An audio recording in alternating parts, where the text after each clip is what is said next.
Hello, all of you vaingloriously wonderful people. This is the Grotti Brioso RA HSW mod, and I'm about to find out if it'll off-road. This is the finale of the HSW season for Will It Off-Road. We may come back with a few more at some point. Not 100% certain yet, but what I've done is take all of the vehicles from all the different classes that we have previously tested in Will It Off-Road as their stock counterpart. Well, not stock, fully upgraded, but not HSW. And I've looked for the fastest ones that can receive HSW modifications. So it may not be like the top car in a class that we've wound up testing for HSW. But that's just kind of how we've gone about it. I thought that was the easiest way to do it. Instead of doing all the HSW vehicles, I just don't think there's a need. Plus, that's pretty expensive in-game. Granted, I can afford it now. I've been grinding thanks to double pay phone hits, and now, as I'm recording this voiceover, I just finished Dre's contract. And with other stuff, made $3 million just today. So, hey, that'll upgrade one car. Yay, awesome. Fun. Plus, who knows, we should have some DLC coming soon, and I want to be prepared for that, as well as what will probably be a winter update of some sort. I'm sure since GTA is not coming out this holiday season, GTA 6, that we will be looking at an update of some sort. By the way, we normally do not do Will It Off-Road in the rain. However, we were high enough up the mountain when it started raining, I felt like we could continue going. Because as you can tell, I'm still kicking up dirt. The trail is not wet yet. It's just kind of drizzling. And so the rain is not currently impacting the car's performance in any way. It's just right now, it's just visual. In fact, it's not even going to cause any problems until we get right at the very, very top. At most, it costs a second or two, and I don't know, I'm kind of okay with it, because I don't know that it would have really changed the results significantly. It might have, but I just kind of want to be done with it. Plus, it's compacts. You know, not really a class of cars you're going to be off-roading anyway, or you shouldn't, because most of them are front-wheel drive and really annoying. So yeah, it's now wet, but just now, and so that is causing a bit of an issue right here as I climb up, but nothing too severe. And we are up to the top of Mount Chiliad in 241, so Will It Off-Road?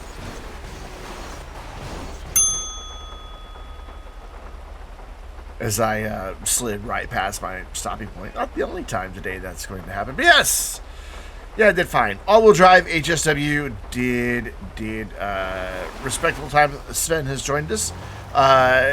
So we have him with us, but he doesn't record, so we still only have Commander Hobo's perspective in the top left. Raven was with us, but he's been having some issues with his PC and the game being very stuttery for him, so he got frustrated and left. I can't say that I blame him. Ooh, we almost slid right off the mountain. Whenever a game's performance is stuttery, it can be really annoying, especially if you're trying to record footage. It's a problem. So that 241.53 out of 477 vehicles as of this video. That puts it at the 104th. So, you know, fine. Top quarter. It is 0.267 seconds slower than the Obey 10F. And it is tied with the non-HSW Bravado Banshee GTS. So some interesting company that this car keeps as I fall off the mountain. Yeah, it was bound to happen in the rain. In terms of compacts, we have tested 13 of them. Ow, hi, tree. This is 2.85 seconds slower than a BF Club. So maybe if it hadn't been raining, it might have been able to snag that first place, but I doubt it. I mean, that's almost 3 seconds. I don't think we lost 3 seconds. I think we lost more time hitting the rock before we started trying to climb on the wet bit. However, it is 15.83 seconds faster than the third place vehicle in compacts, which just happens to be the non-HSW Grotti Brioso RA. So it pushed itself down the order. Interesting. Out of the 5 enhanced version of the game HSW vehicles that are just because it's the enhanced version, weren't part of any other DLC, this is 4th. It is 11.35 seconds slower than the Pfister Astron Custom and 1.23 seconds faster than the Grotti Turismo Classic, which Sven's driving. So this can get up the mountain just a little bit faster than the car Sven's in, but so little of a difference. I'd say it doesn't even matter. What does matter is this rain made for this descent.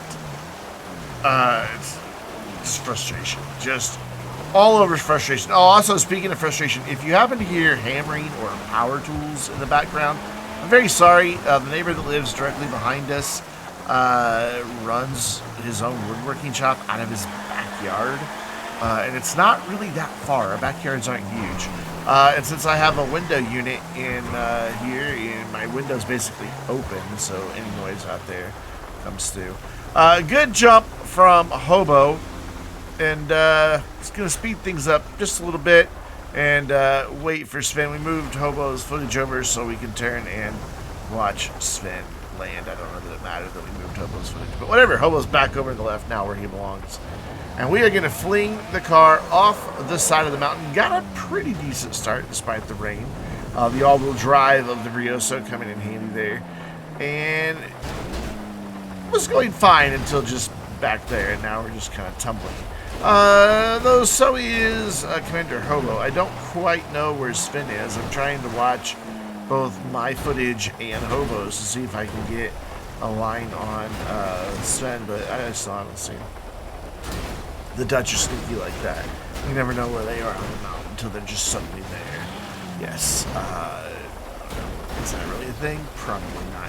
Speaking of mountains, I was excited to see that there is a region in GTA 6 called Mount, whatever it was, Kalea? I don't know. It's something. I looked at it once and I've already forgotten. I mean, yes, I'm going to get GTA 6 when it comes out. I don't know if I'm going to wait for PC or if I'm going to get a console or PlayStation 5 to play it. But I've got a year to decide and save up and all that good stuff. Because I'm sure it'll be a $100 game. It'll be at least 80, but I bet it'll be 100, and I bet we'll see some of the top editions going for 2 to 250. That's my prognostication for GTA 6 release. The cash grab is going to be bald-faced and not at all in any way subtle. They're just going to go big from the very beginning.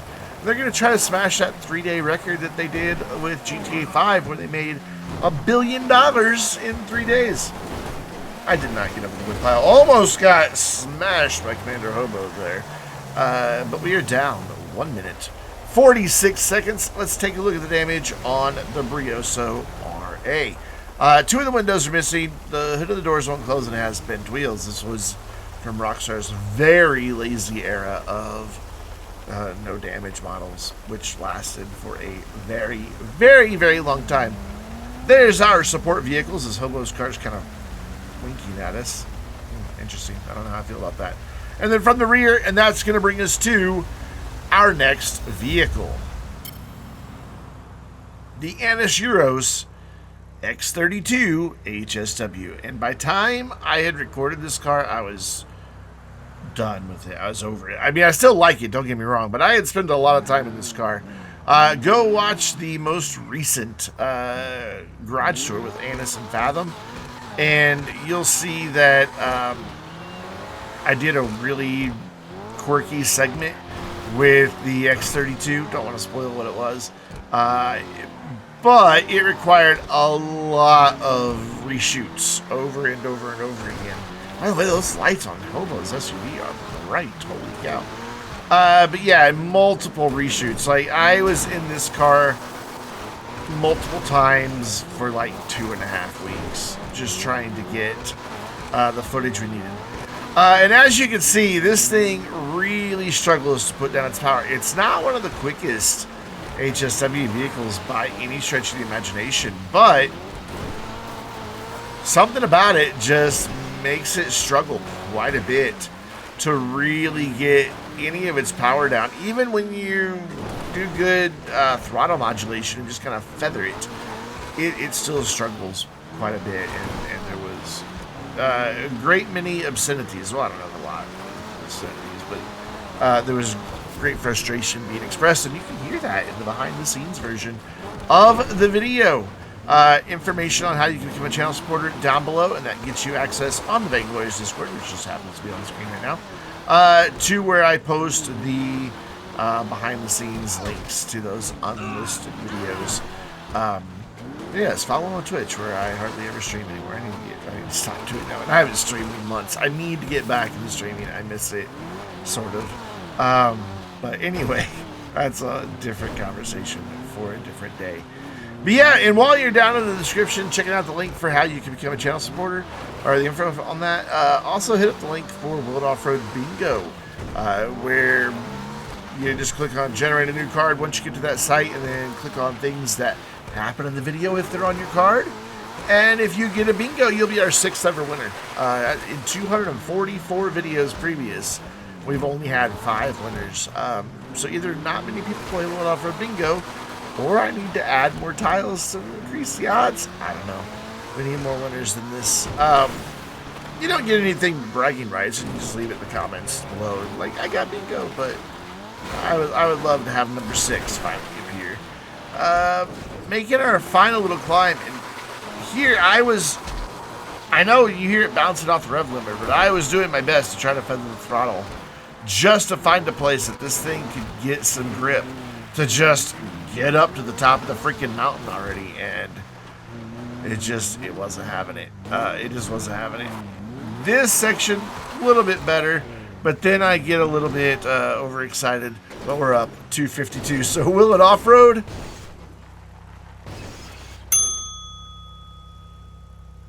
I think I wound up pretty much in the same spot that I did with the Brioso on that one. So that's fun. That's very fun. So let's look at the stats. That 248.48 out of the 477 vehicles that we have tested, that puts the Anasferos X32 at 164th overall. It is 0.283 seconds slower than the overflowed Autark, and 0.117 seconds faster than the non-HSW Karen Rivenite. I have not tested the Karen Rivenite because no point, because it wasn't one of the fastest in its class, and boom, I have fallen off the mountain again because I barely clipped a mountain lion, and somehow that knocked the car off. But I didn't go very far. I don't have any trouble getting back up once I back up safely here. In terms of coupes, or coupes if you prefer, out of the 11 that we have tested, this came in it's third. Did I say that? Yeah, it's third out of 11. This came in 3.383 seconds slower than the non-HSW version of this car, which, so the conclusion of is HSW better or worse for off-road is exactly 50-50. 50% of the cars we've tested did better, 50% of the cars we tested did worse. And there weren't any outliers one way or the other really significantly, so it's toss-up. It's going to come down to each individual car. But this is 2.25 seconds faster than the Vainglorious crew car, which if you're interested in that, just search my channel, Vainglorious crew car. You'll find a very old video, which is the BRANDONBTYB Felon, so 2.25 seconds faster than that. In terms of bottom dollar bounties update, which this HSW vehicle itself came out with, out of the 19 we have tested, it is 14th. It is 0.617 seconds slower than the Benefactor Vorschlaghammer, which you will see featured in the next Garage Tour video, by the way. And it is 0.767 seconds faster Then the Declasse Impaler LX Cruiser. I went through the tree of many crashes, but didn't crash into anything except apparently a rabbit that I heard squeak. So I'm sorry, little bunny foo-foo. It happens. You shouldn't hide in bushes. Hide on the trail. Well, don't hide on the trail. Be on the trail where I can swerve to miss you. Or if you just happen to be in my line, you'd get squished anyway, and you'd still be rabbit soup. Whatever. Anyways, we are down 2 minutes, 40 seconds, and we get a tandem jump. Check that out. That's kind of badass looking, actually. So we're back up to the top of Mount Chiliad. Hobo did a bad and got a 1 level, but it's fine. He'll lose by the time we get to the bottom, I'm sure. And we are off for our final damage descent, where we are very scientifically testing through rigorous controlled environment, applying the scientific method to find out just how much fun it is to just utterly destroy these vehicles as they fall down the mountain. That's scientific fun. So you can have both. You can be all sciencey and have fun. Yes, I'm a Doctor Who fan, so sciencey. You're sciencey, right? Yes. And timey-wimey and all that good stuff. You're a Doctor Who fan. Love you. Speaking of, I need to catch up on Doctor Who. Was there a Christmas special last year? I don't think there was. Or maybe it was that two-part thing. Maybe, yeah, probably that two-part thing. I've seen that. I'm ready for more Doctor Who. I really like the new Doctor. Oh, God, yep, big rock, and didn't get helped out by the Dutch whatsoever. But, yeah, I don't think my car weighs all that much because it couldn't really move the light race car very far. So, whatever. It's fine. It's fine. Oh, yep. And, yeah, my car must be really light because I know that his car is really light. So I just recently looked at the stats on it because I was going to talk about it in the garage store and then wound up not. So I know for certain that car's like, go away, Paige. God, I hate those calls so much. I don't need to hear from Paige and Malk every single time I play on this character, GTA. I just don't. I know what they're offering. I don't want it. I have it on the other character, and I don't want it on this one. Anyways, we're down 143.08, so let's take a look at the damage on the X32. Most of the windows and lights are gone. The front and rear bumpers are missing. The left fender and the left door are gone. The hood and the right door will not close. It has bent wheels and pretty significant body damage, especially on the right-hand side. Both front and rear kind of collapsed in quite a bit. There's our support vehicles doing things from the front and then from the rear. And I want to thank you for watching Will It Off-Road today. There are so many different things you could have done with your time today, and you chose to hang out here and watch our fun little off-roading video. Make sure you check out the upcoming first half of the Benefactor Garage Tour very soon, in a week or two. And until next time, I'm Brandon, reminding you to stay vainglorious.